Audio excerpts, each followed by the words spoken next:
से भगवान श्री हरि कृष्ण कन्हैया की बंसुरी का वैशिष्ट सुना।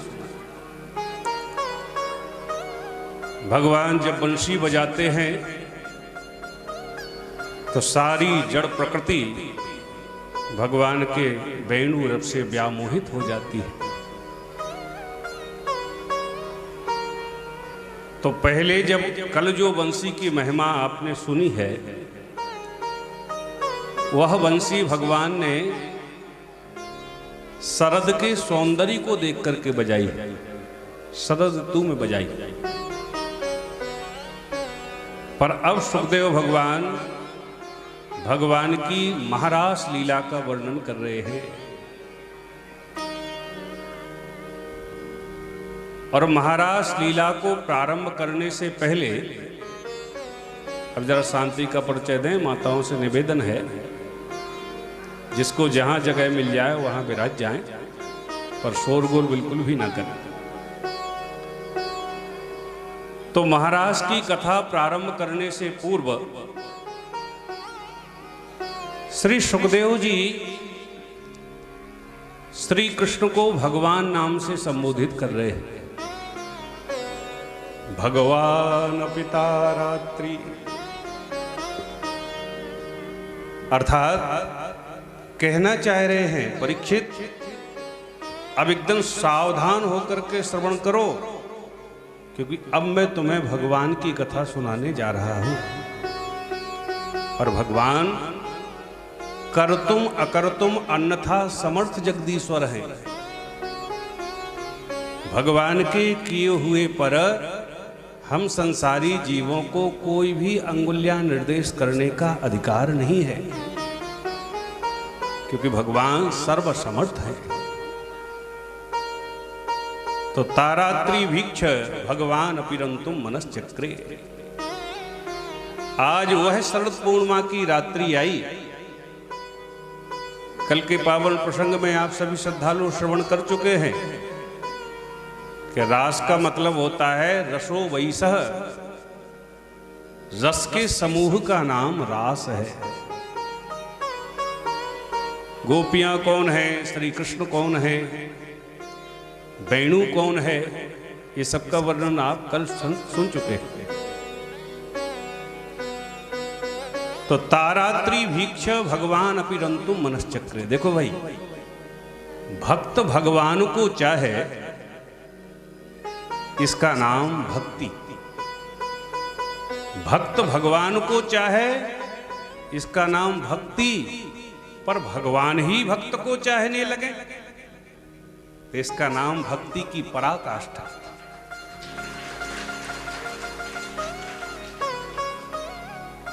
देखते देखते खुद खो गया और जिसे खोजता था वही हो गया।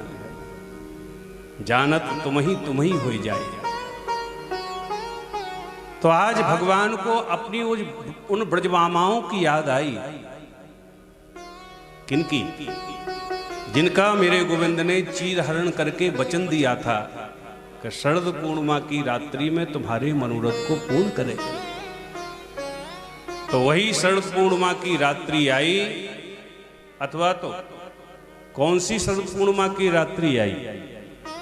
जिसमें भगवान ने कामदेव से युद्ध करने का वचन दिया था। तो आज वही शरद की रात्रि आई।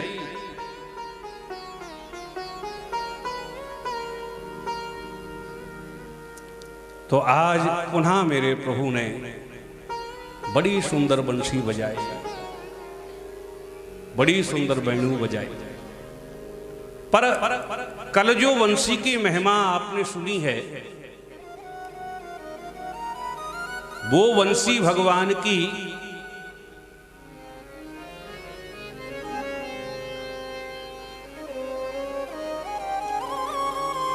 तो कल जो भगवान ने बंसी बजाई वो सर्वभूत मनोहरम बंसी थी। अखिल संसार के प्राणियों को, जड़ चैतन्य को मोहने वाली बंसी थी। पर आज मेरे कन्हैया जो महाराज के समय बंसी बजा रहे हैं, वो सर्वभूत मनोहरम बंसी नहीं है, तब कैसी बंसी है? बोले जगऊ कलम्बा मृदसा मनोहरम। आज की बंसी केवल और केवल उन्हीं ब्रजबामाओं को सुनाई दी जिनका प्रभु ने चीरहरण करके काम भस्म कर दिया था, अंदर की वासना को नष्ट कर दिया था। तो आज उन्हीं गोपियों की भगवान को याद आई, तो मेरे प्रभु ने जो वेणु निनाद किया कि जैसी गोपियों के बंसी की तान पड़ी कान, तो बंसी की तान को सुनकर के समस्त भूल गई देह भान। सुध बुध ही नहीं रही, भागी भागी दौड़ी दौड़ी चली जा रही। माताओं का स्वभाव होता है, चाहे कथा भागवत में जाए या बुलुआ चलुआ में जाए, तो दो चार झुंड जब तक ना बना ले तब तक नहीं जाएंगे, चाहे भली दूसरे के लिए आध घंटा रुकना पड़े, पर झुंड बना करके ही जाएंगे। पर आज आश्चर्य यह है कि जैसी गोपियों के बंसी की तान कान में पड़ती है, तो अन्य किसी की प्रतीक्षा कोई नहीं करती, भागी भागी चली जा रही। कैसे जा रही? तो वर्णन करते हैं, एक गोपी श्रृंगार कर रही थी, तो श्रृंगार करते समय उसने एक आंख में तो कज्जल लगाया और दूसरे आंख में कज्जल लगाने ही वाली थी कि इतने में गोविंद की बंसी सुनाई दी, तो एक ही आंख में काजल लगा करके भाग। एक गोपी वस्त्र पहन रही थी, तो उल्टे सीधे कपड़े पहन लिए मारा। एक गोपी हलवा बना रही थी, हलवा, तो हलवा बनाते समय बंसी कान में पड़ी, तो करछली हाथ में लेकर के भाग पड़ी।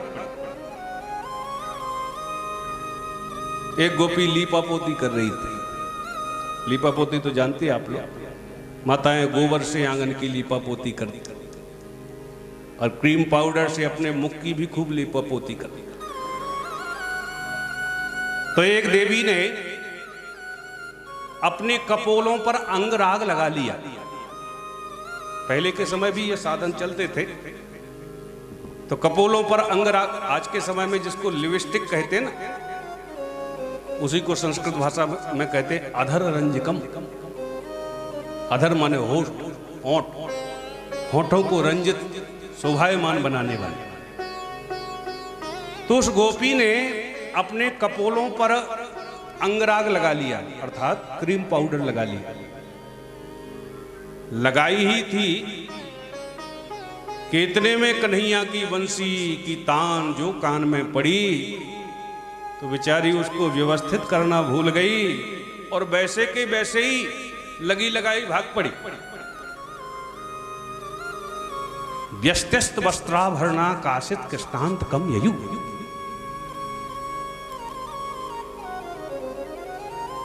अच्छा, एक अद्भुत बात, श्री सुखदेव जी को यह सब चित्रण करने की आवश्यकता क्या पड़ गई कि गोपियां ऐसे आ रही हैं, एक आंख में काजल लगा के आ रही है, मुंह पर क्रीम पाउडर लगा के आ रही है, उल्टे सीधे कपड़े पहन के आ रही, इसकी आवश्यकता क्या है? इससे यह सिद्ध हो रहा है कि कोई भी गोपी भगवान से देह अध्यास से मिलने नहीं जा रही, क्योंकि देह से मिलने के लिए जाती तो सबसे पहले ध्यान अपने शरीर पर देती, सजने समरने में देती। पर गोपियों को तो तन की सुधि ही नहीं है, हम किस स्थिति में, तो कहां चली जा रही? बोले सयत्त कांतो, जहां इनके कांत नितांत एकांत में वंशी बजा रहे हैं। कांत शब्द का अर्थ होता है कम सुखम अंतः पराकाष्ठा सह कांता। जहां सुख की पराकाष्ठा है, आनंद की पराकाष्ठा है, वही गोपियां भागी भागी चली जा रही हैं। एक गोपी बन ठन के निकली तो उसके पतिदेव ने देख लिया, पूछा देवी कहां जा रही हो? तो बोले हम अपने प्राणधन श्री कृष्ण से मिलने के लिए जा रहे हैं। पति ने पकड़ करके एक कमरे में बंद कर दिया। जो कमरे में बंद हुई वो गोपी कि अब तो श्री कृष्ण से न मिलने का उसको इतना विरह सताने लगा, इतना विरह ताप सताने लगा कि एकांत में बैठी बैठी विह्वल होने लगी। भगवान के न मिलने के ताप में तपने लगी। और इतना विरह भगवान के न मिलने का होता है कि अनेका अनेक जन्मों के, अनेका अनेक जीवों के, अनेका अनेक पाप कर्म इकट्ठे होकर के विचार करने लगते हैं कि कदाचित सारे पाप मिलकर के हम इस गोपी को इतना कष्ट देना चाहें तब भी नहीं दे सकते जितना कि इसको श्री कृष्ण के न मिलने से हो रहा है। तब तो भगवान के ध्यान में बैठ गई। तीव्रताप हुताश्वा, और ध्यान में बैठ करके सबसे पहले जाकर के वही गोपी भगवान से मिली।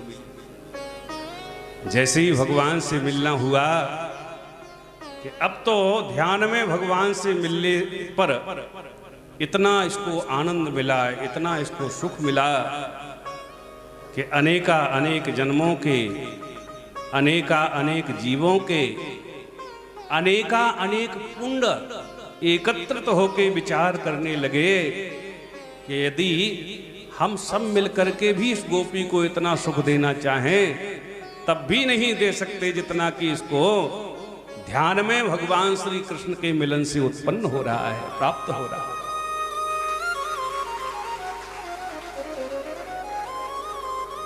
सब गोपियां भागी भागी चली जा रही हैं। बहना कहां बाजी, कहां बाजी।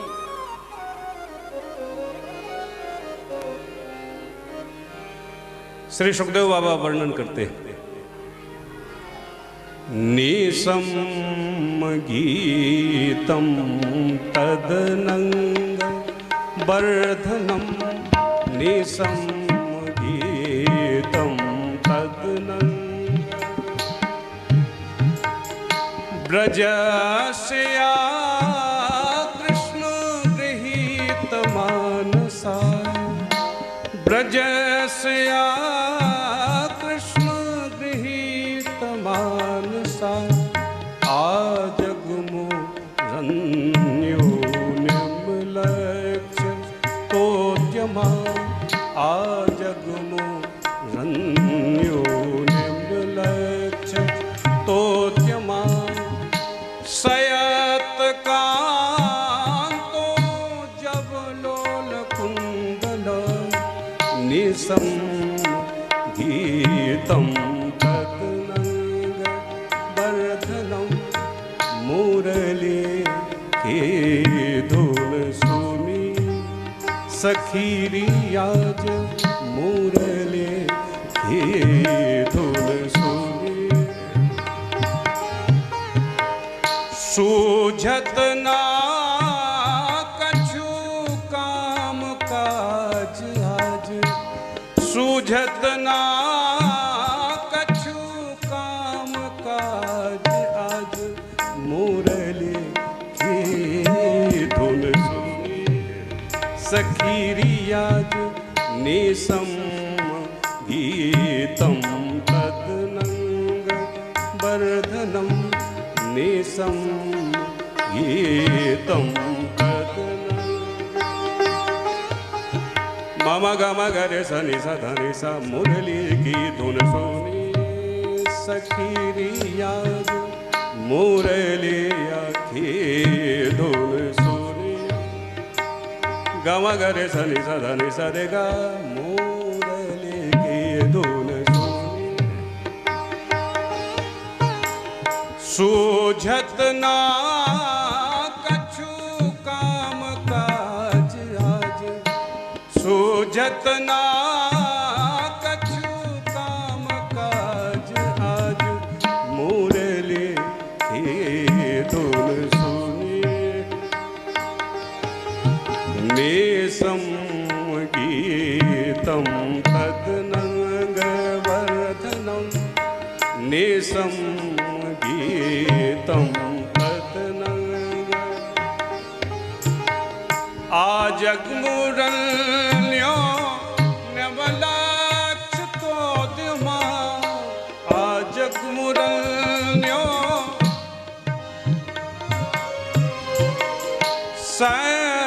सैतकांतो जब लोल कुंडला मुरली की धुन सुनी मुरली की धुन सुनी सखीरी आज मुरली की धुन गम गरे सनि सधनि सरे गा मुरली की धुन सुनी सखीरी आज गम धनि सनि द प ग म गरे स मुरली की धुन सुनी सखीरी आज जात रही थी जमुना जल भरन जात रही थी जमुना जल भरन भरन लगी डूब गई गगर मोरी भरन लगी डूब गई गगर मोरी कार्य करूं सुध रही न तन के कार्य करूं सुध रही न तन के चोर लियो चित बंशीधरन आज चोर लियो चित मुरलीधरन आज मुरली की धुन मुरली की धुन सुनी धनि सरे गा मगरे सनि सधनि सा धुन सुनी गम धनि सनि द प ग म नि द प ग म गरे सा मुरली की धुन सुनी सखीरी आज निसम गीतम तदनंग वर्धनम निसम गीतम तदनंग ब्रजस्या कृष्ण गृहीत मानसा आजगमुरन्यो निवलक्ष तोद्यमा आजगमुरन्यो निवलक्ष सयात कांतो जब लोल कुंडला मुरली की धुन सुनी गम गरे सनि सधनि सा मुरली की धुन सुनी गम धनि सनि द प ग म नि द प ग म गरे सा मुरली की धुन सुनी धनि सरे ग म गरे सा मुरली की धुन सुनी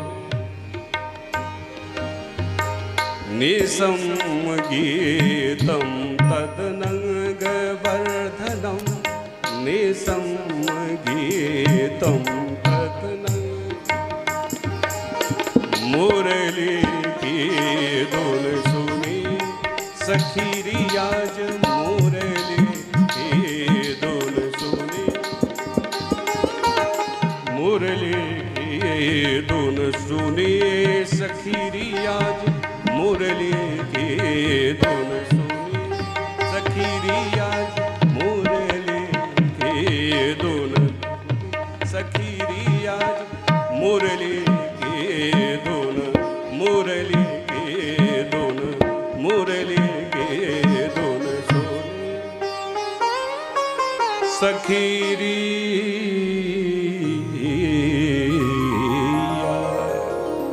सब भागी भागी गोपियां चली जा रही हैं। सखी कहाँ बाजी, सखी कहाँ बाजी। नितांत एकांत में खड़े हुए मेरे गोविंद वेणु निनाद कर रहे थे। जैसी गोपियां पहुंची कि भगवान ने समस्त गोपियों का स्वागत किया। सुस्वागतम देवियों, पधारो पधारो। स्वागतम भो महाभाग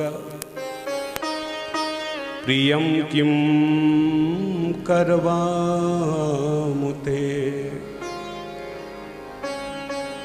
ब्रजस्यानां वयं कश्चित् ब्रूतागमन कारणम। सुस्वागतम, पधारो पधारो देवियों, आपका स्वागत है। जैसी स्वागत किया कन्हैया ने, तो अब तो गोपियों को पक्का विश्वास हो गया। देखो, बंसी बजा करके हमें बुलाया है और हम जब आ गई हैं तो देखो हमारा स्वागत भी कर रहे हैं। इसका मतलब है निश्चित रूप से इन्होंने हमें बुलाया है। और स्वागत करने के बाद में अब पूछ रहे हैं ब्रूतागमन कारणम। हरि देवियों, ये अर्धरात्रि में घनघोर जंगल में आपके आने का कारण? गोपियां तो निष्प्राण होने लगी कि देखो बंसी बजा करके निमंत्रण दिया, जब आ गई हैं तो स्वागत भी किया, और स्वागत करने के बाद में अब पूछ रहे हैं आने का कारण। ये तो ऐसी बात हो गई जैसे एक पंडित जी का कोई आप निमंत्रण कर जाए अपने घर। महाराज जी कल 12 बजे आपको 9 तो है मेरे घर। पंडित जी कहें ठीक है, ठीक 12 बजे पधारियो महाराज। पंडित जी बोले बिल्कुल। ठीक 12 बजे महाराज आपके घर पहुंचे तो आप खूब स्वागत, अरे अरे पधारो पधारो महाराज, बड़ी कृपा करी, ठीक पधारे आप, आपके आने से तो हमारा घर पवित्र हो गया। खूब स्वागत करो, और स्वागत करने के बाद में फिर कहो और बताओ महाराज कैसे आना हुआ। तो बोलो जरा पंडित जी पे क्या बीते? सोई गोपियन पे बीत रही। बंसी बजा के बुलाया, जब आ गई हैं तो स्वागत भी किया, और स्वागत करने के बाद में अब कह रहे भूतागमन कारणम। गोपियां तो निरुत्तर हो गई, कुछ बोल ना पाई, तो भगवान ही बोलना प्रारंभ कर दिए। ओहो, समझ गया देवियों, शरद का चंद्रमा देखने के लिए आई हो, शरद की चांदनी को देखने आई हो। देवियों, देख ली चांदनी, लौट जाओ, भाग जाओ, क्योंकि इस घनघोर जंगल में बड़े बड़े हिंसक जानवर भी रहते हैं। गोपियों ने सिर हिला दिया, हम चांदनी देखने नहीं है। भगवान बोले अच्छा अच्छा, तो अब समझा, गांव में आग लग गई इसलिए भाग आई। गोपियों ने फिर सिर हिला दिया, ना ना ऐसा भी कुछ नहीं। भगवान बोले ओहो, तो अब समझा, पतिदेव से झगड़ा हो गया। हरि देवियों, पति कैसा भी हो, क्रोधी हो, रोगी हो, कोढ़ी हो, वृद्ध हो, पर ऐसे पति का भी अपमान कभी नहीं करना चाहिए। क्योंकि जो देवियां पति का अपमान करती हैं तो उन्हें यमपुर में यम की त्रास भोगना पड़ती। यहां पर भगवान ने पातिव्रत धर्म का उपदेश दिया।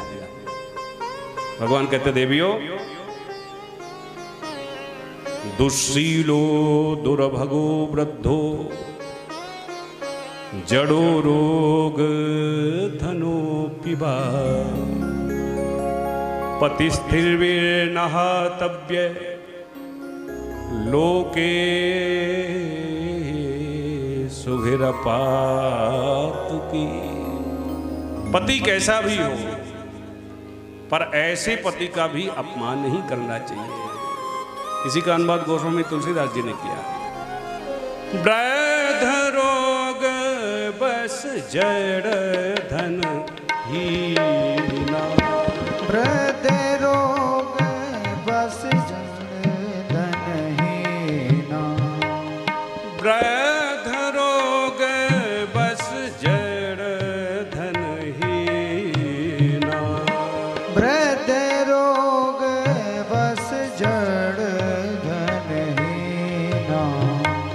अंध बधिर क्रोधी यति दीना। अंध बधिर क्रोधी यति दीना। ऐसे हो पति कर किए अपमाना।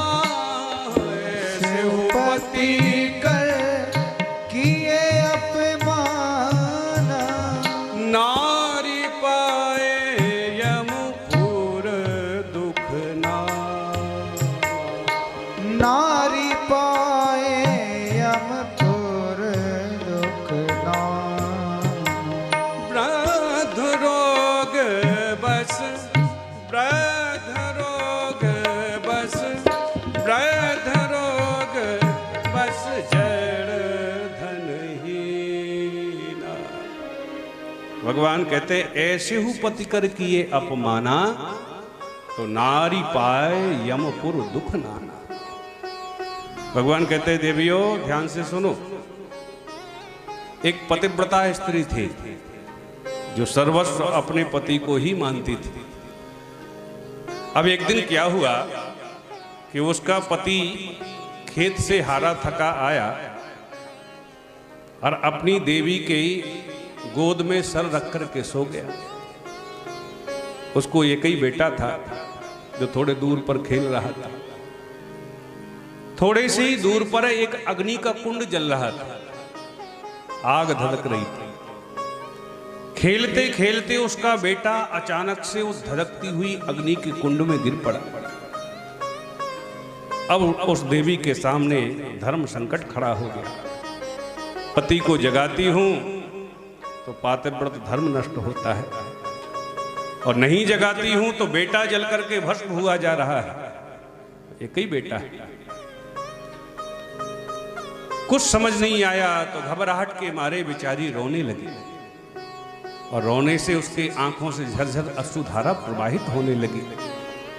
जैसे ही नेत्रों से अश्रु जल निकला कि पति के मुख पर आंसुओं की बूंदें गिरी, तो पति की नींद खुल गई। देवी क्यों रो रही हो, क्या हुआ? रोते हुए वह देवी कहती, महाराज हमारा एक ही बेटा था जो हमारी आंखों के सामने उस धधकती हुई अग्नि के कुंड में गिर पड़ा है। लगता है जल करके भस्म हो गया होगा। उसका पति तुरंत खड़ा हुआ और दोनों पति पत्नी ने जाकर के जब उस अग्नि के कुंड में देखा तो जलाने की तो कौन बात करे, उसके बेटे को आग ने कहीं से झुलसाया तक नहीं था। यह पातिव्रत धर्म में शक्ति होती है। गोपियां बोली आपस में, बहना ऐसे यदि खड़े खड़े हम इनका उपदेश सुनते रहे तो ऐसे ही प्रवचन झाड़ते रहेंगे। तब एक देवी बोली, कन्हैया आपकी बात यदि पूरी हो गई हो तो मेरी ओर सुन ले। भगवान बोले, तुम भी सुना। प्रभु, एक पतिव्रता देवी थी जो सर्वस्व अपने पति को ही मानती थी। अब एक दिन की बात कि उसके पति को परदेश जाना पड़ा, तब तो रोने लगी, हम आपके बगैर कैसे रहेंगे, आपके बगैर तो हम भोजन ही नहीं करते। पहले की माताएं पति के पवाए बगैर भोजन नहीं करती, आजकल की तो पा भी लें, जूठी थाली भी रख दें उनके। बोलो राधे राधे। पति बोला, देवी काम कुछ आवश्यक है, जाना तो पड़ेगा, कुछ ही समय की बात है, बहुत जल्दी मैं आ जाऊंगा। और जब तक मैं लौट के नहीं आ जाता हूं तब तक तुम आप अपने पास में हमारी ये फोटो रख लो। पति उसका फोटो दे करके चला। फोटो का भी बड़ा प्रयोग होता है साहब। एक बार एक सज्जन हमसे बोले, गुरुजी आप अपना फोटो हमें दे दो। तो हमने कहा क्यों? बोले, गुरुजी दुकान पे लगाएंगे। तो हमने समझा श्रद्धालु है। तो मैंने कहा, बेटा दुकान पे लगा के क्या करेगा? बोले, गुरुजी कसम खाने के काम आएगी। बोलो राधे राधे। उसका पति बोला मेरा फोटो अपने पास में रख लो। पति फोटो दे करके चला गया। अब तो सुबह से वो जागती है पतिव्रता देवी, स्नान करके फोटो रूपी पति की पूजा करती है, भोजन बनाती है तो फोटो रूपी पति को भोजन पवाती है। अब एक दिन क्या हुआ कि वह देवी तो अपने फोटो रूपी पति की पूजा कर रही थी कि इतने में उसका परदेश गया हुआ असली पति दरवाजे पे आ गया और दरवाजे पे आके उसने कुंडी खटखटा दी, देवी दरवाजा खोलो। अब प्रभु आप ही बताओ, वह पतिव्रता देवी फोटो रूपी पति की पूजा करे या फिर अपने असली पति के लिए दरवाजा खोले? भगवान हंस के बोले, अरे देवियों, इसमें भी पूछने की क्या बात है? जब उसका असली पति परदेश से दरवाजे पर आ गया है तो फोटो रूपी पति का परित्याग करके अपने असली पति के लिए वह दरवाजा खोल दे। गोपियां बोली, कन्हैया हमारे प्रश्न का उत्तर हो गया। संसार के जितने भी पति हैं ये सब पति परमेश्वर के समान हैं, परमात्मा के समान हैं। और आज इन संसारी पतियों की, फोटो रूपी पतियों की पूजा करते करते करते करते जब मुझे जगतपति की प्राप्ति हुई है तब भी आप कहते हो कि चली जाओ, भाग जाओ, इन फोटो रूपी पतियों के पास जाओ। और यहां पर गोपियों ने एक बड़ा सुंदर गीत गाया जिसको भागवत में कहते हैं प्रणय गीत। गोपियां भगवान से प्रणय निवेदन कर रही हैं, प्रभु मयिवम मयिवम विभोरति भवान गदितुम न संशय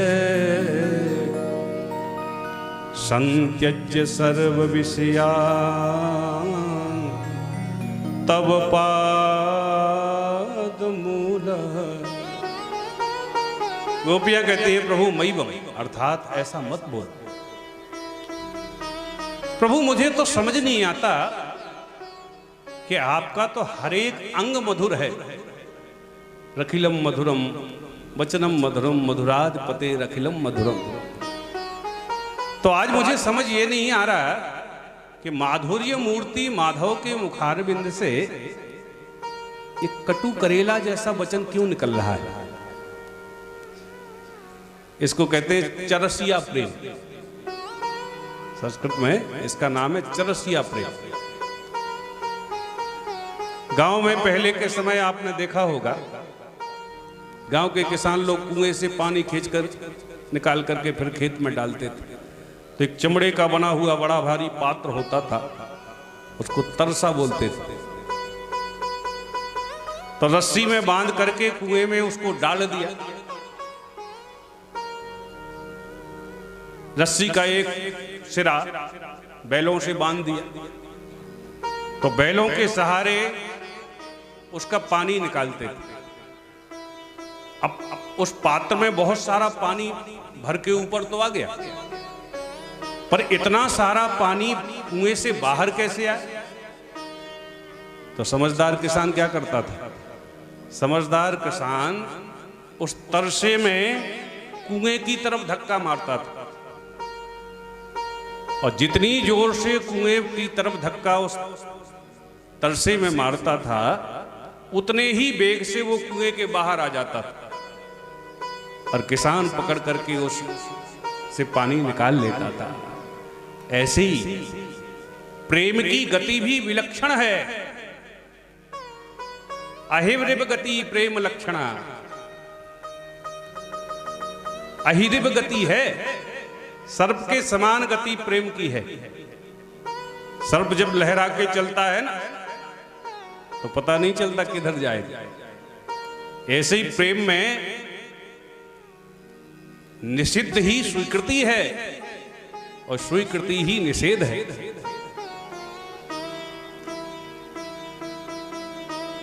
देखो पहले भगवान गोपियों के अनुकूल रहते थे, भगवान गोपियों के अनुकूल रहते थे तो गोपियां प्रतिकूल रहती थी, और आज गोपियां अनुकूल हुई तो भगवान प्रतिकूल हो, और होना यही चाहिए। प्रेम का की अनुकूलता में प्रीतम प्रतिकूल हो, अब प्रीतम की अनुकूलता में प्रीतमा प्रतिकूल हो, तभी तो रस की निष्पत्ति होगी। घूंघट के पट खोल तो पिए मिलेंगे, तो घूंघट की शोभा तो तभी है जब पिए परमात्मा आकर के घूंघट खोले। पहले से घूंघट खोले बैठी हो तो काय की शोभा।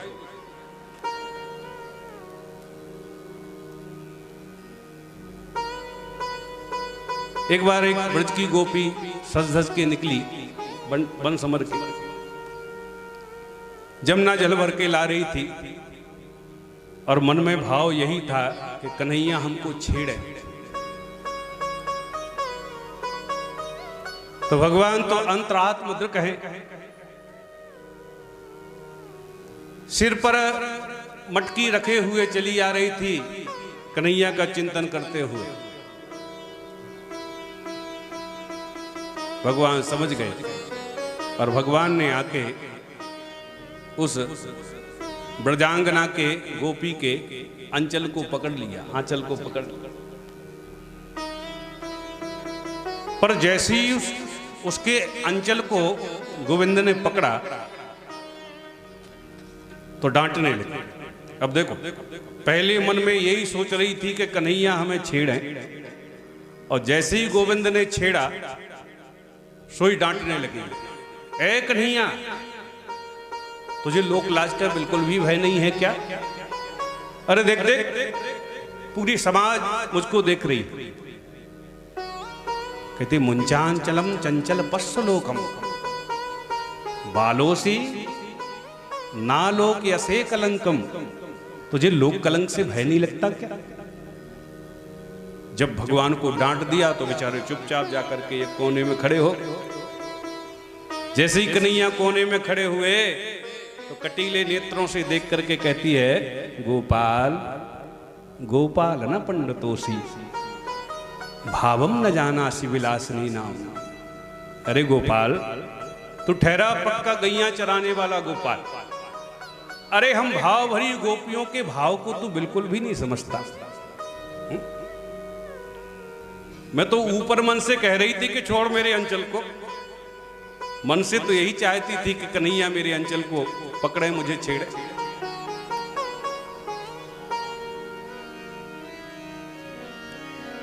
और ऊपर मन से कह रही है, काहे रोकत श्याम डगरिया, श्याम डगरिया, काहे रोकत श्याम। क्या बात है? डगरिया काहे रोकत श्याम, डगरिया काहे रोकत श्याम।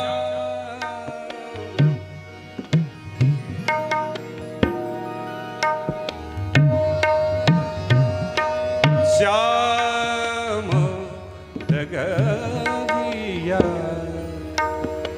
निस दिन छेड़त पकड़ बहिया करत रार निडर अनार होरे गगरिया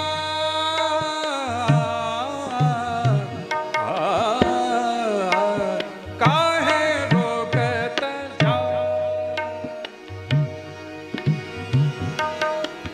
निस दिन छेड़त पकड़ बहिया करत रार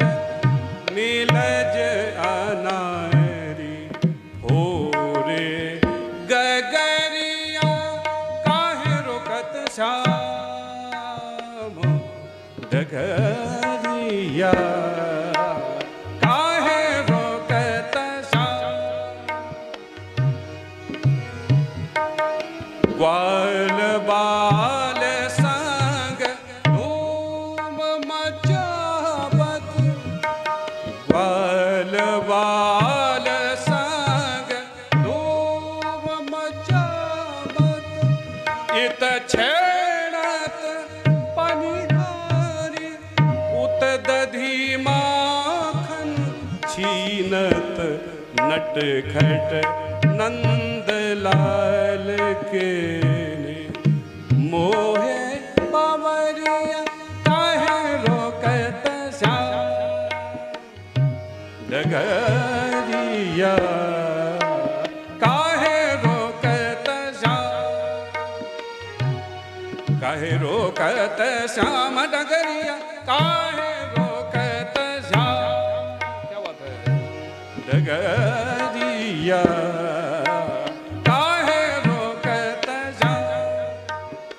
रोकत श्याम डगरिया डगरिया काहे रोकत श्याम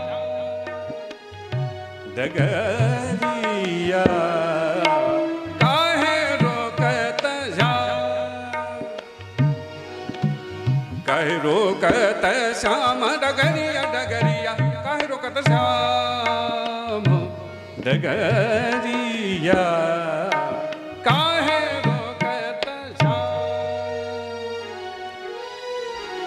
कहती मुंचांचलम चंचल पश्य लोकम पालोसी ना लोकैसे कलंकम गोपाल गोपाल न पंडतोसी भावम न जानासी विलासनीना।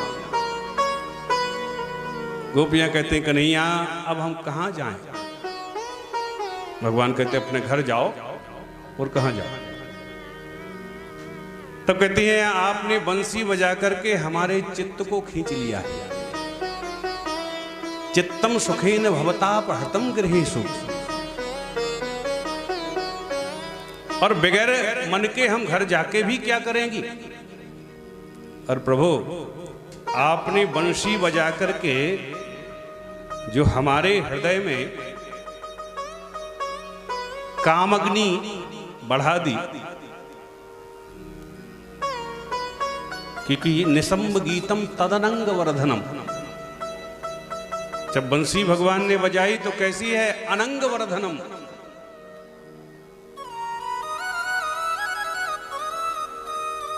निसंब गीतम।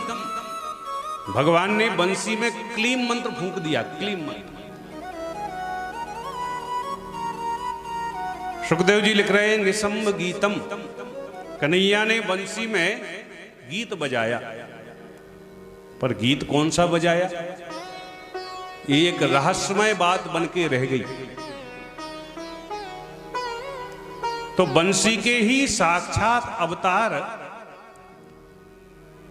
श्री हित हरिवंश महाप्रभु श्रीधाम वृंदावन में जन्म लिए। कौन लिए? श्री हित हरिवंश महाप्रभु। और उन्होंने जितने पदों की रचना करी, जितने छंद लिखे, वो वही छंद हैं जो भगवान ने बंसी में गीत फूंके थे। बोलो राधे राधे। गोपियां कहती हम बगैर चित्त के जाके क्या करेंगी? भगवान कहते धर्म का आश्रय लो। गोपियां कहती कन्हैया सारे धर्मों का फल तो मेरे सामने उपस्थित है। सारे धर्मों का एक ही फल है, भगवान की प्राप्ति। और आप स्वयं मेरे सम्मुख खड़े हैं, फिर भी हमसे कहते हो जाओ धर्म का आश्रय लो। अब कौन सा धर्म अवलंबन शेष रह गया है गोविंद? तो आज मानो भगवान गोपियों से ही कहलवाना चाह रहे हैं कि तुम चाहती क्या हो।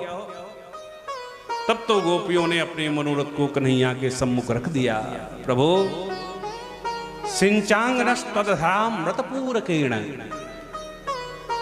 आप अपने अधरामृत से हमें अभिसिंचित करो। तो ये अधरामृत क्या है साहब? तो श्री डोंगरी जी महाराज वर्णन करते हैं, सारे संसार को जो अपने ऊपर धारित करे उसका नाम धरा, और धरा पर जो अमृत उपलब्ध हो उसका नाम धरामृत, और धरा पर जो अमृत उपलब्ध ना हो उसका नाम अधरामृत। धरत इति धरा, धरायः मृतम धरामृतम, धरामृतम न भवति इति अधरामृतम। तो कहते हैं प्रभु, जो आपने बंशी बजा करके हमारे हृदय में कामाग्नि को प्रज्वलित कर दिया है, तो अब वह कामाग्नि आपके अधरामृत से ही अब सिंचित होकर के शांत होगी।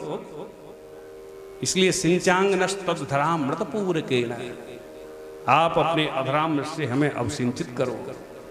फिर क्या था, अब तो मेरे गोविंद प्रसन्न हो गए और गोपियों के साथ में ताता थैया करके नृत्य करना मेरे गोविंद प्रारंभ कर दिए, महाराज करने लगे। किसी गोपी के श्रृंगार के लिए गोविंद दर्पण दिखाते हैं, तो किसी की चोटी में पुष्प गुंथन करना प्रारंभ कर देते हैं।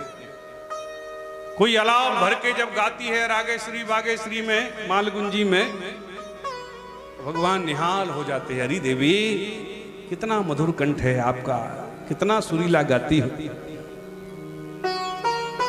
किसी के रूप माधुरी को देख करके गोविंद कहते, हरी देवी विधाता ने कितना गढ़ के बनाया है तुमको। इन विभिन्न चेष्टाओं को मेरे गोविंद गोपियों के साथ जब करने लगे तो गोपियों को आ गया सौंदर्य अभिमान। गोपियों को सुंदरता का अभिमान आ गया। देखो देखो हम कितनी सुंदरी हैं, कितनी सुंदरी हैं कि गोविंद हमारी सुंदरता पर लट्टू हुए चले जा रहे हैं। प्रेम की तीन गति होती है, तदीयता, तुदीयता और मदीयता। तदीयता स्थिति कौन है? तदीयता वह है कि हम उनके हो गए। किनके? जिनको आज तक कभी देखा नहीं है, केवल उनके बारे में सुना है, तो उनका चित्र हमारे हृदय में अंकित हो गया। उसका नाम तदीयता। अब मिलने का प्रयास किया, कहीं मिल जाए।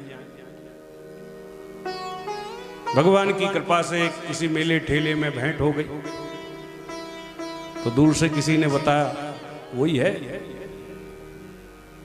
तब तो उससे आंखें चार हुई, तो उसने भी हाथ हिला दिया, देवी हम ही है।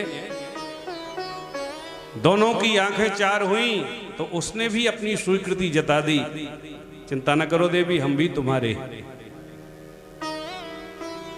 तो इसका नाम त्वदीयता, हम भी तुम्हारे। क्योंकि तासीरे इश्क दोनों तरफ होती है जनाब, तासीरे इश्क दोनों तरफ होती है जनाब। ये मुमकिन नहीं कि दर्द उधर हो इधर ना हो। तो उसने भी स्वीकृति दे दी, हम भी तुम्हारे हैं। इसका नाम त्वदीयता। और तीसरी स्थिति है मदीयता। जब उनको प्राप्त करके उन पर अपना अधिकार जमा लिया, तो अब केवल और केवल आप हमारे हैं, केवल आप हमारे हैं। ये मदीयता है। कभी धोखे से भी पति को स्वप्न में पत्नी का नाम राधा हो और स्वप्न में मीरा मुख से निकल जाए महाराज, तो लेवे के देवे पड़ गया। तो इसका नाम मदीयता। तो गोपियों को आज सौंदर्य अभिमान आ गया, हम कितनी सुंदरी हैं, कितनी सुंदर हैं। हमारी सुंदरता पर लट्टू होकर के गोविंद आगे पीछे भाग रहे हैं। और देखो प्रेम में मान का तो स्थान है, पर अभिमान का स्थान नहीं। तो गोपियों को आया अभिमान, और रासेश्वरी श्री राधा रानी जी को आया मान।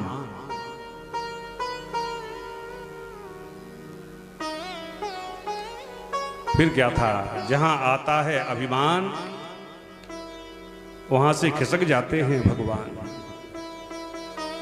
तुरंत भगवान गोपियों के मध्य से अंतर ध्यान हो गए, अंतर्हित हो गए। एक गोपी को अपने साथ में लेकर के कन्हैया गए। उस गोपी का महापुरुष वर्णन करते हैं, वो गोपी कोई और नहीं, साक्षात रासेश्वरी राधा रानी है। उधर एकांत में श्री किशोरी जी को भी मान आ गया। वो भी कहती, कन्हैया पाद वेकम न चलितम, अब मुझसे भी एक कदम नहीं चला जा रहा है। जो किशोरी जी ने कहा मुझसे एक कदम नहीं चला जाता, तब तो तुरंत मेरे गोविंद बोले, स्कंद आयुवताम प्रियम, आओ आओ मेरे कंधों पर बैठ जाओ। एक संत बड़ा अच्छा भाव देते हैं कि भगवान कौन से स्कंद पर आरूढ़ होने के लिए कह रहे हैं किशोरी जी से। तो बोले, भगवान कह रहे किशोरी जी, दसम स्कंद आरूढ़ताम प्रियम, श्रीमद् भागवत के दसम स्कंद में आकर के विराजमान हो जाओ, क्योंकि किशोरी जी की कृपा के बगैर न तो महाराज की कथा कोई कह सकता है और ना ही कोई सुन सकता है। क्योंकि योगाय संयोगाय यह माया कृपा। और जैसे ही कंधों पर बैठने के लिए किशोरी जी तत्पर हुई कि मेरे गोविंद वहां से भी अंतर ध्यान हो गए। अब तो गोपियां वन वन भटकने लगीं। जड़ चेतन पहाड़ पर्वत बाग बगीचों सबसे पूछती हैं, अरे पीपल, तूने मेरे गोविंद को देखा है क्या? एक तुलसा का पौधा मिला तो गोपियों ने पूछ लिया, कच्चित तुलस कल्याणी गोविंद चरण प्रिया। अरे तुलसा, तुझसे तो गोविंद बड़ा प्रेम करते हैं, बड़ा प्यार करते हैं, तो तुमने क्या मेरे गोविंद को देखा है? हवा का झोंका आया, तुलसा का पौधा हिल गया। दूसरी बोली, बहना मना कर रही है, हमने नहीं देखा, और देखा भी हो तो भी नहीं बताने वाली, क्योंकि हमारी सोच जो लगती है। गोपियां विह्वल होकर के पुकारती, हा नाथ रमण पृष्ठ क्वासी क्वासी महाभुजा। और गोपियों के पुकारने से श्रीधाम वृंदावन में 5 विग्रह प्रकट हो गए। हा नाथ गोपियों ने कहा तो बांके बिहारी प्रकट हो गए। रमण प्रेष्ठ कहा तो महाराज राधा रमन लाल जी प्रकट हो गए, और मदन मोहन जी प्रकट हुए। ऐसे 5 विग्रह गोपियों के पुकारने से प्रकट हुए। गोपियां ढूंढती ढूंढती वहां पहुंची जहां पर किशोरी जी को छोड़ करके कन्हैया गए थे। तो क्या देखा, किशोरी अचेतन अवस्था में पड़ी हुई। तब तो किशोरी जी के कर्णपुटों में महामंत्र का जाप किया, हरे राम हरे कृष्ण कृष्ण कृष्ण हरे हरे, हरे राम राम राम हरे हरे। तब किशोरी जी होश में आई। गोपियां बोली, किशोरी जी हमें कन्हैया छोड़ करके चले गए। तब राधा रानी कहती हैं, बहना सौभाग्यशालिनी हो आप लोग, कम से कम तुम्हें झुंड में तो छोड़ करके कन्हैया गए, मुझे तो एकांत में ही छोड़ करके चले। तब तो किशोरी जी को भी साथ में लेकर के गोपियां पुनः ढूंढने का प्रयास करने लगी, पर फिर भी जब गोविंद नहीं मिले तो राधा रानी कहती हैं, बहना अब हमारे प्राणधन प्रीतम श्री कृष्ण को यदि छुपने में ही सुख मिल रहा है तो उनको छुप ही रहने दो। क्योंकि जितना ढूंढने का हम प्रयास करेंगी उतना ही वो घनघोर जंगल में और भागते चले जाएंगे। और उनके पैरों में पादुका तो है नहीं, कदाचित पैर में कंकड़ कांटा गड़ गया तो, क्योंकि गोपियां जो भगवान से प्रेम करती है ना, वो तत् सुख सुखित्तम की भावना से करती है, अर्थात हमारे प्राणधन श्री कृष्ण प्रसन्न रहे। तब तो पुनः गोपियां लौट करके यमुना हृदय पर आ गईं और यमुना के जल में प्रविष्ट होकर के गोपियों ने संकल्प किया कि अब हमारे प्राणधन श्री कृष्ण जब हमको प्राप्त नहीं होते तो ऐसे जीवन जी करके भी हम क्या करेंगे, चलो अब तो प्राण ही त्याग देते हैं। सारी गोपियां कंठ तक जल मग्न होकर के यमुना में, और यहाँ पर गोपियों ने एक गीत गाया जिसको भागवत में कहते हैं गोपी गीत। कनक मंजरी छंद में यह गीत निबद्ध है। और इस गोपी गीत की विशेषता यह है कि आज भी नित्य प्रति रात्रि में जो इस गोपी गीत का पाठ करके सोते हैं तो किसी न किसी रूप में भगवान उन्हें अवश्य दर्शन देते हैं। कनक मंजरी छंद में यह गोपी गीत निबद्ध है। गीत तो बड़ा लंबा है पर दो चार श्लोक आप लोग सुन लीजिए। गोपियां गा रही हैं, गोप्यहुचू जयति तेऽधिकं जन्मना व्रजा श्रेयति इन्द्रा ससुदत्हि दैति दृश्यता दीक्षुता स्वैधृता स्वा त्वां विचिन्वते शरदुदासे साधु जात सरसी जो दरा श्रीमुषा दृशा सुरतनाथ ते अशुल्क दासिका बरदने तो नेह किं बरा विष जला पिया व्याल राक्षसा बरस मारुता वैद्युता नला विस्मयात्मजा विश्वतो भया वृषभते वयम् रक्षिता नखल गोपिका नंदनो भावा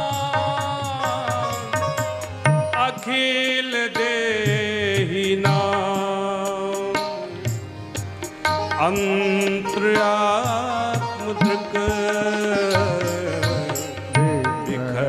सार्थ तो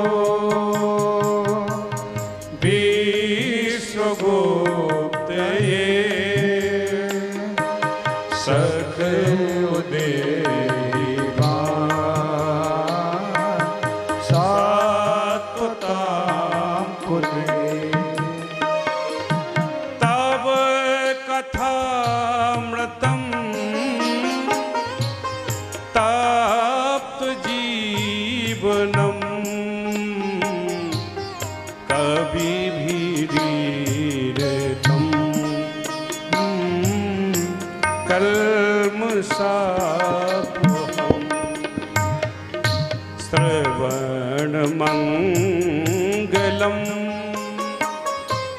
श्रीमदाततं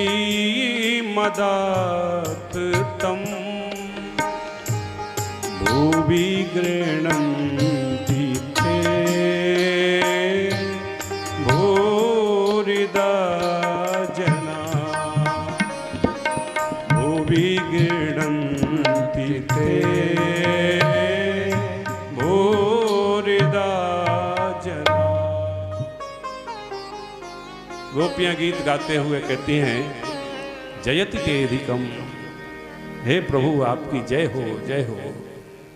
तब जन्मना ब्रजा बैकुंठाद अधिकम जयति, क्योंकि प्रभु जब से आपका अवतार ब्रजमंडल में हुआ है तब से ब्रज की शोभा बैकुंठ आदि लोकों से भी श्रेष्ठ हो गई, क्योंकि इंद्रा सरस्वत शयति, लक्ष्मी ब्रज की बीथियों में अहरनिश नृत्य करती हुई नजर आती है।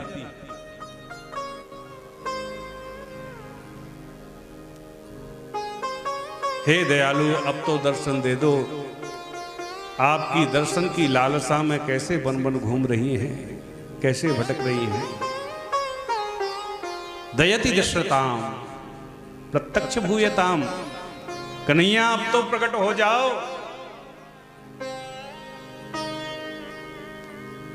हम आपकी बिना मोल की दासी हैं।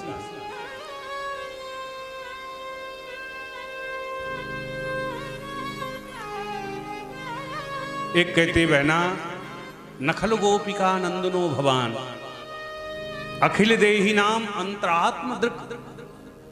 अरे बहना हमें तो लगे ना तो ये नंदनंदन श्री कृष्ण है और ना ही यशोदानंदन श्री कृष्ण है, क्योंकि ना तो हमारे नंद बाबा इतने निष्ठुर हैं और ना ही यशोदा मैया इतनी निष्ठुर है। तब कहती है ये तो पूरा नंदन है, नंदन। तो नंदन शब्द का गोपियों ने बड़ा अच्छा अर्थ किया। एक बार बनारस में एक बड़ी प्रसिद्ध गली है जिसका नाम है कचौड़ी गली। तो उस कचौड़ी गली में नंदन नाम के एक सेठ जी रहते थे। ध्यान से सुने, नंदन नाम के सेठ जी रहते थे। बड़े महाराज पैसे वाले थे, बड़े करोड़पति थे। एक पंडित जी प्रतिदिन उनके यहाँ पूजा करने के लिए जाते थे, नंदन सेठ के यहाँ। तो एक दिन पंडित जी की बिटिया का विवाह आया। तो पंडित जी ने सेठ जी से कहा, सेठ जी बिटिया का विवाह है और कुछ दान दक्षिणा मिल जाती। सेठ जी बोले हाँ हाँ महाराज बिल्कुल मिल जाएगी, पर अब आज तो ज्यादा समय हो गया, आप कल आइए। पंडित जी कल पहुंचे। महाराज सेठ जी अब कुछ मिल जाता। अरे वो सेठ पंडित जी आज तो नहीं, अब हम कल देंगे आप। और ऐसे कल कल करते करते वह दिन आ गया जिस दिन पंडित जी की बिटिया का विवाह था। उस दिन भी पंडित जी पहुंचे। सेठ जी अब आज तो विवाह है, आज ही दे दो। सेठ जी बोले पंडित जी आप कल आइएगा। तब पंडित जी बोले ओहो सेठ जी समझ गया समझ गया, आपका नाम ही नंदन है तो आप किसी को दान क्या दे सकते। तो पंडित जी ने बड़ा अच्छा श्लोक लिखा, आदौ नकारा परतौ नकारा मध्ये नकारान हतो दकारा इत्थम नकारा त्रय संयुतस्य कादान शक्ति खल नंदनस्य। अरे सेठ जी आपके तो नाम में ही तीन तीन ना है। आपका नाम ही नंदन है, जिसके नाम के आगे ना, जिसके नाम के पीछे ना, बीच में दान का एक दा आया तो आधा ना उस पर भी चढ़ बैठे। तो जिसके नामई में 3 ना हो तो का दान शक्ति खल नंदनस्य। गोपियां कहती ये भी नंदन है। अरे कन्हैया, फण फणार्पितम ते पदाम्बुजम कृणकुचेसना क्रंदहिच्यम। बड़े बड़े असुरों से क्या आज के लिए ही हमारे प्राणों की रक्षा करी थी। अरे हम तो यमुना के विषाक्त जल को पी के ही अपने प्राण त्याग देते। पर क्या काली का निग्रह आज के लिए किया था, जो आज अपनी ही विरह अग्नि में मारना चाहते थे। एक गोपी कहती है, तब कथामृतम तप्त जीवनम कविभिरीडितम कल्मषापहम। अरे बहना, हम तो कब के इसके विरह में प्राण त्याग देते, पर क्या करें, अमृत जो पी रखा है। दूसरी बोली, कौन सा अमृत पी लिया? तब कहते, तब कथामृतम, इसका कथामृत कान में पड़ गया है। तो कथामृत है कैसा? तप्त जीवनम, तप्तानाम जीवनम। संसारी जीव के कर्णपुट में यदि भगवान का कथामृत पड़ जाए तो सारे भव तापों को नष्ट कर देता है। तप्त जीवनम। एक गोपी तो कहती है, बहना तब कथामृतम, अर्थात इस कन्हैया की कथा सबको मारने वाली है। क्यों? क्योंकि एक बार एक बूंद कथामृत इसका कान में पड़ जाए, बस सोई वो ना घर का रहता है ना घाट का रहता है। यदनुचरित लीला कर्ण पीयूष विपुट सकत द्वंद धर्मा विनष्टा। सकत दन विधूत द्वंद धर्मा विनष्टा। एक पुटका जानते हो? आंख में दवा डालने वाला ड्रॉप होता ना, तो उसको पुटका कहते हैं। उससे दवा डालो तो एक ही बूंद एक बार में गिरेगी। ऐसे ही यदनुचरित लीला कर्ण पीयूष विपुट, केवल एक बूंद कान में कथा पड़ जाए, बस सोई घर द्वार सब छुड़ा देता है। अब देखो, ये कृष्ण कथा का ही तो परिणाम है। अरे आराम से अपने घर में कूलर में पड़े होते, चाय के समय चाय पी रहे होते, भोजन के समय भोजन कर रहे होते, पर ये कथा का ही तो व्यसन है कि जो घर द्वार छोड़ करके यहां पड़े हो। गोपी कहती है, जितने भी ये बाबा बैरागी साधु संत है ना, सब इसी की कथा के मारे। एक बार कथा कान में पड़ गई, बस बहवी विभंगाम भिक्षुचर्याम चरंती। सोई पक्षियों की तरह दो दो दाने मांगते घूमते। तब कथामृतम तप्त जीवनम कविभिरीडितम कल्मषापहम। श्रवण मंगलम। जैसे भगवान में 6 गुण हैं, ऐसी भगवान की कथा में 6 गुण हैं। तपे हुए व्यक्ति को शांति दिलाता है भगवान का कथामृत। तब कथामृतम तप्त जीवनम कल्मषापहम। कल्मष को धोने वाला भगवान का कथामृत है। श्रवण मंगलम। सुनने के साथ ही तक्षण मंगल हो जाता है। देखो, एक होता है नगद कैश और एक होता है चेक। 1 लाख रुपए की हाथ में आपके चेक हो और 1 लाख रुपए नगद हो, तो कीमत तो दोनों की बराबर है। पर चेक से आप बाजार में कोई सामान खरीदना चाहे तो नहीं खरीद सकते, और नगद कैश है, पैसा जेब में है, चाहे जो कुछ खरीदो।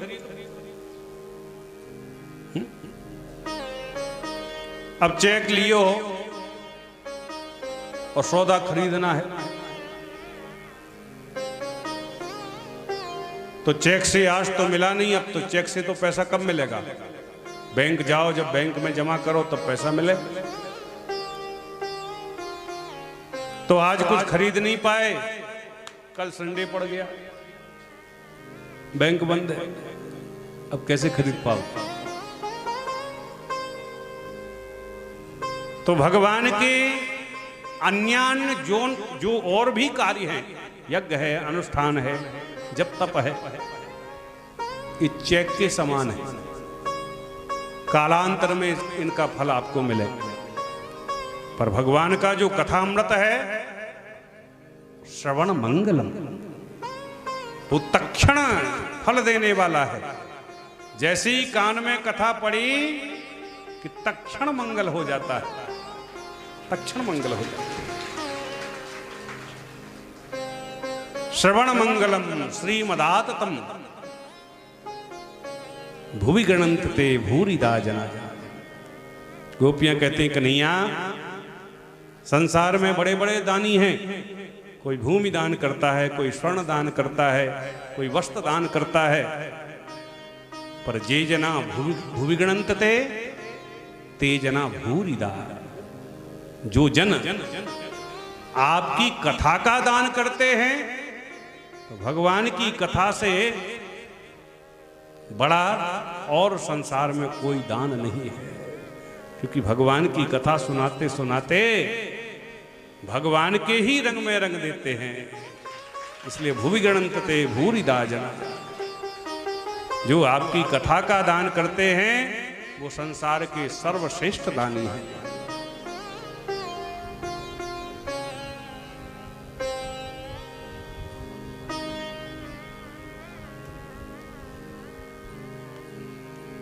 तो भुवि गणंत ते भूरिदा जना। गोपियां कहती कन्हैया, आपके एक इशारे पर पति सुतान वयम भक्त बांधवम नत विलंदते अच्युतागता। एक इशारे पर पति पुत्र परिवार सब कुछ छोड़ करके चली आई। अब ऐसे तो ना तरसाओ। फिर भी भगवान जब प्रकट नहीं हुए तो अब गोपियों ने ससुर रोना प्रारंभ कर दिया। पहले देखो ससुर गाया, गोपी गीत गाया, और फिर भी भगवान जब प्रकट नहीं हुए तो अब गोपियों ने ससुर रोना प्रारंभ कर दिया। रुरुदो स्वस्वरम राजन कृष्ण दर्शन लालसा। रुरुदो स्वस्वरम राजन। अब बड़ी विचित्र बात है, सामूहिक रूप से कोई सस्वर गा तो सकता है पर रो नहीं सकता। 10 लोग 50 लोग एक सुर में मिलके कैसे रो सकते? और संकेत बड़ा अच्छा है कि जिसका गाना और रोना सस्वर हो जाए, स्वर में हो जाए, तो फिर ईश्वर उससे दूर नहीं रहता, भगवान उससे दूर नहीं रहता। अरे स्वर में ही तो ई लगा दिया तो ईश्वर हो गया, तो जब स्वर ही नहीं मिलेगा तो ईश्वर कहां से मिल जाएगा? जैसी गोपियां सस्वर रोई तो उसी समय भगवान तासामाबिर भूषौरी स्मयमान मुखाम्बुजा पीतांबर धरा सृग्वी साक्षात मन्मथ मन्मथ साक्षात मन्मथ मन्मथ। जैसे ही गोपियों ने रोना प्रारंभ किया तो तासाम गोपीनाम मध्य सौरी श्री कृष्ण आविर्भूत। तक्षण मेरे गोविंद गोपियों के मध्य में प्रकट हो गए, प्रकट हो गए। और आज मेरे प्रभु अपने करकमलों में पीतांबर धारण करके दौड़ रहे। पीतांबर ओढ़ के नहीं आ रहे। तासामाविर्भूष शौरी स्मयमान मुखाम्बुजा पीतांबर धरा। पीतांबर को ओढ़ के नहीं, अपने करार बिंदों में लेकर के भाग रहे। क्यों? वैसे तो हमेशा ओढ़े रहते, आज हाथ में लेके क्यों भाग रहे? तो बड़ा अच्छा संकेत है। भगवान की प्राप्ति में जब कोई भक्त विलाप करता है तो मेरे गोविंद पीतांबर ओढ़ के नहीं, अपने करार बिंदों में पीतांबर लेकर के उस भक्त के आंसू पहुंचने के लिए मेरे गोविंद दौड़ पड़ते हैं, दौड़ पड़ते हैं। पीतांबर धरा सगवी साक्षात मनमथ मनमथ। और आज शोभा कैसी हो रही है? साक्षात मनमथ मनमथ। मनमथ नाम कामदेव का है और अनेका अनेक कामदेव के मनों को मथने वाली भगवान की शोभा हो रही। साक्षात मनमथ मनमथ। अच्छा, सुखदेव जी लिख रहे हैं तासामाविर्भू शौरी। तो यहां पर शौरी शब्द लिखने की क्या आवश्यकता पड़ गई? कोई सूरमा का काम तो भगवान ने यहां किया नहीं है। सूरमा का काम करते तो शौरी शब्द शोभायमान हो। जैसे जब कंस का वध करने के लिए जा रहे तो वहां सुखदेव जी ने लिखा बद्ध्वा परिक्रम शौरी। कमर बांध करके भगवान कंस को मारने के लिए दौड़ पड़े। पर यहां शौरी शब्द का क्या अर्थ है? मानो गोपियों के साथ साथ श्री सुखदेव भगवान भी गोपियों के विरह में इतने विरह कातुर हो गए, इतने विरह कातुर हो गए कि भगवान पर व्यंग की बाण चलाते हुए सुखदेव जी कहते हैं, देखो देखो परीक्षित, इन सूरमा को देखो, इनकी सूरता चली तो बेचारी भोली अबला गोपियों पर। देखो देखो ये सूरमा अब इतना रुलाने के बाद में प्रकट हो रहे। तासामाविर्भू शौरी। अथवा भगवान गोपियों को बहुत तड़फाने के बाद में प्रकट हो रहे। बहुत रो रही थी पहले गोपियां, तो रुला करके प्रकट हुए। तो भगवान को पता था कि गोपियां निश्चित रूप से हमसे नाराज होंगी, गुस्सा। तो इसलिए भगवान पहले ही गोपियों के मध्य में प्रकट होकर के दोनों कान पकड़ के बोले सॉरी। तासामाविर्भू शौरी स्मयमान मुखाम्बुजः। तब तो गोपियों ने आंसुओं से भेजी हुई चुंदरी को बिछा दिया और उसी पर गोविंद बैठ गए। एक गोपी तो निर्निमेष नैनों से निरंतर भगवान की रूप माधुरी को निहारती चली जाए और निहार करके अपने लोचनों में भगवान की सौंदर्यता को भर लिया और ऊपर से पलक बंद कर लिया, क्योंकि वो चाहती है अब फिर से ना भाग जाए। तब कहती बंसी बारे मोहना पलक ढाक तोहे ले, ना मैं देखूं और को ना तोहे देखन दे। गोपियां कहती हैं कन्हैया, बहुत रुलाने के बाद में आप प्रकट हुए हो। भगवान कहते देवियों हम भी तो रोए। अरे आप कहां से रोए? बोले अरे देवियों हमने भी एक गोपी से चुनरी मांगी, एक से लहंगा मांगा और हम भी आपके ही झुंड में तो थे।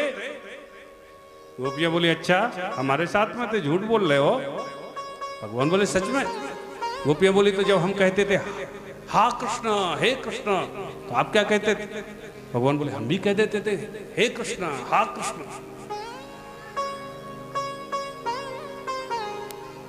गोपियां कहती हैं कन्हैया संसार में 4 प्रकार के लोग होते हैं प्रेम करने वाले। एक तो प्रेम के बदले में प्रेम करते हैं। भगवान बोले संसारी लोग हैं, आप हमसे प्रेम करें हम आपसे प्रेम कर रहे, वो व्यवहार है, प्रेम नहीं। आपके घर में शादी हुई तो 4 लड्डू आपने हमारे घर भेज दिए, हमारे घर में शादी हुई तो 4 लड्डू हमने आपके घर भेज दिए। अब आपके लड्डुओं में 1 लड्डू फूटा था तो हम साबुत काय को भेजे, आपने फूटा लड्डू भेजा तो हमने भी फूटे ही भेज दिए। बोलो राधे राधे। इसको प्रेम नहीं कहते, व्यवहार कहते हैं।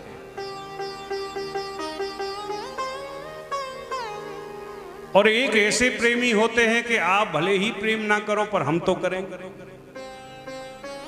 भगवान बोले ऐसे प्रेमी संसार में केवल और केवल माता पिता है, जो सदैव अपने बच्चों से निष्कपट प्रेम करते हैं।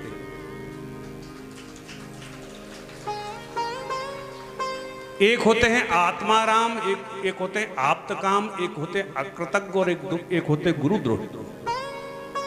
भगवान बोले इसमें 2 तो उत्तम है।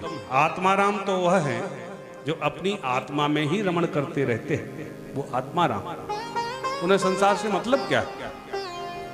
और एक है आप्तकाम। आप्तकाम कौन है? जिनकी कामनाएं तृप्त हो चुकी हैं, तो उन्हें भी संसारियों से प्रेम करने की आवश्यकता नहीं। और एक होते हैं अकृतज्ञ। अकृतज्ञ कौन है? बोले किए हुए उपकार को जो ना माने। बोलो राधे राधे। आपने उपकार किया और वो समझता है कैसा पागल बनाए, इसको कहते हैं अकृतज्ञ। और एक होते हैं गुरुद्रोही। गुरुद्रोही कौन है? आपने तो उपकार किया, सहायता की, और वो समझता है कैसा पागल बनाए। बोलो राधे राधे। अति आवश्यक हो तो हम रोक दें। बोलो राधे राधे। तो आपने सहारा किया और वो समझता है कैसा पागल बनाए। ऐसे 4 प्रकार के प्रेमी संसार में होते हैं। भगवान कहते देवियों, सच्ची बात तो यह है कि एक बार लोगों की अगर अच्छी जुगाड़ बैठ जाए तो तिहाड़ जेल से भाग सकते हैं, पर गृहस्थियों की बेड़ी से बाहर निकलना बड़ा मुश्किल है। दुर्जर गए श्रृंखला है, पर मेरे एक इशारे पर पुत्र, परिवार, बंधु बांधव, लोक मर्यादा सबको ताक पर रख करके तुम भागी भागी चली आई। तुम्हारे इस ऋण से मैं कभी उऋण नहीं हो सकता, मैं तुम्हारा ऋणिया हो गया। आप ही चाहो तो कृपा करके मुझे क्षमा कर दो देवियों। वैसे मैं क्षमा का पात्र तो नहीं। इतना गोविंद के मुख से वचन सुनते ही गोपियों का तो सारा दुख दूर हो गया, सब भूल गई। फिर क्या था, अब तो पुनः भगवान गोपियों के साथ में रास करना प्रारंभ कर दिए, ताता थैया करके नाचना प्रारंभ कर दिए।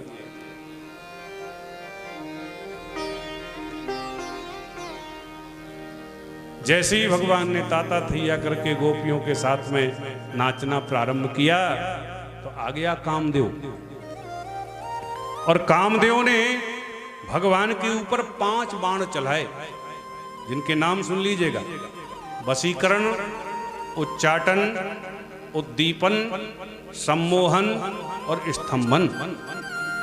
5 तीक्ष्ण बाण चलाए कामदेव ने भगवान के ऊपर, पर गोविंद ने कामदेव को पकड़ करके उल्टा लटका दिया। तो कामदेव ने भगवान को नाम दिया अच्युत। क्या नाम दिया? अच्युत। नच्युत स्वरूपात इति अच्युतः। जो अपने स्वरूप से कभी च्युत ना हो, उन प्रभु का नाम अच्युत।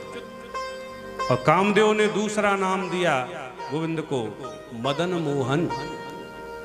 मदन मोहन का अर्थ, मदन नाम कामदेव का है, और कामदेव के मन को भी जिन्होंने मोहित कर लिया हो, उनका नाम मदन मोहन अथवा मदन मोहना। न जिन्हें मद है और न जिन्हें मोह है, ऐसे मदन मोहन भगवान। जैसे ही भगवान ने रास करना प्रारंभ किया कि अब तो महाराज हमारे भोले बाबा आ गए। पार्वती जी से बोले हम भी महाराष्ट्र में जाएंगे। पार्वती जी बोली वहां पुरुष प्रवेश तो वर्जित ही है, आप कैसे जाओगे? तब तो भोले बाबा प्रेम सरोवर में स्नान करके अपनी अपनी लंबी लंबी जटाओं का तो जूड़ा बांध लिए और लहंगा फरिया पहन करके लंबा सा घूंघट डाल करके गोविंद के रास में भोले बाबा भी प्रविष्ट हो गए। भगवान तो बड़े कौतुकी हैं। भगवान बोले हरी राधा, हरी पद्मा, हरी सेव्या, ये नई नवीली गोपी कौन सी है जो रास मंडल में आ गई? जरा इसका घूंघट खोल के मुखड़ो तो दिखाए। अब गोविंद बार बार भोले बाबा का मुख खोलना चाहते हैं, पर भोले बाबा तो जोर से घूंघट को पकड़ लेते हैं। गोविंद फिर से घूंघट खोलना चाहते तो भोले बाबा और नीचे खींच देते। अब आज से पहले कभी भोले बाबा ने घूंघट डाला तो है ना, सो आगे से घूंघट खींचते चले गए और पीछे से पूरा घूंघट निकल पड़ा। तब तो भगवान बड़ी जोर से हंसने लगे। अरे देवियों, ये गोपी नहीं है तो गोपेश्वर महादेव है। और जरा सोचो, जिस महाराष्ट्र में कामारी शंकर गोपी का वेश धारण करके सम्मिलित हो रहे हों, तो क्या भगवान के उस महाराष्ट्र में दूर दूर तक काम का प्रवेश होगा? इसलिए भगवान की महाराष्ट्र लीला काम लीला नहीं, काम मर्दन लीला है। बोलो वृंदावन बिहारी लाल की जय। अब हमारे और आपके मध्य में भी गोविंद आ गए हैं, तो ठाकुर जी का रास आप लोग देखिए। पहले ध्यान रखिए, कोई भी खड़ा नहीं होगा।